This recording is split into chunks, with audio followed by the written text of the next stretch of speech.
В Чувашии, как и по всей стране, продолжается частичная мобилизация. На этот раз в учебную часть из республики отправились офицеры.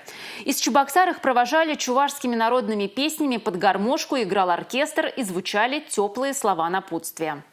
В Чебоксарах у военкомата на улице Ильбекова собрались десятки людей, чтобы проводить своих близких. Я хочу им пожелать, чтобы они не отчаивались и возвращались домой, потому что мы всех их ждем.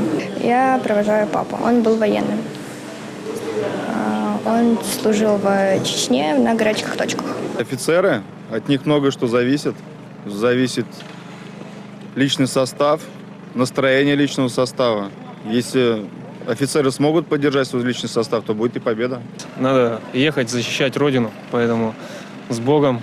Пожелание быстрее закончится все это дело хотелось бы. И с победой сюда, домой.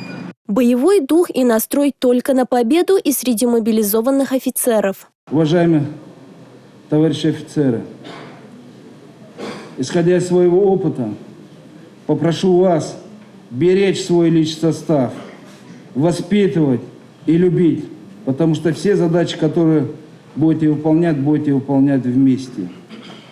Сегодня вся республика, вся страна молится за вас. Наше дело правое, враг будет разбит, и победа будет за нами. Каждому из офицеров подарили платочки с чувашской национальной вышивкой. Сила и ценность их в том, что символы вышивают девушки и женщины со всей республики самыми теплыми пожеланиями нашим бойцам. Эту акцию организовали Чувашский национальный музей совместно с Союзом женщин Чувашии. Когда-то на Руси был такой обычай. Уходя воевать, воин брал с собой горсточку земли. А мы решили, что мы, используя чувашские узоры, вышьем небольшие символические платки. Платки, которые хранят тепло женских рук, любовь к малой родине. И в ходе мобилизационных мероприятий подарим их нашим землякам.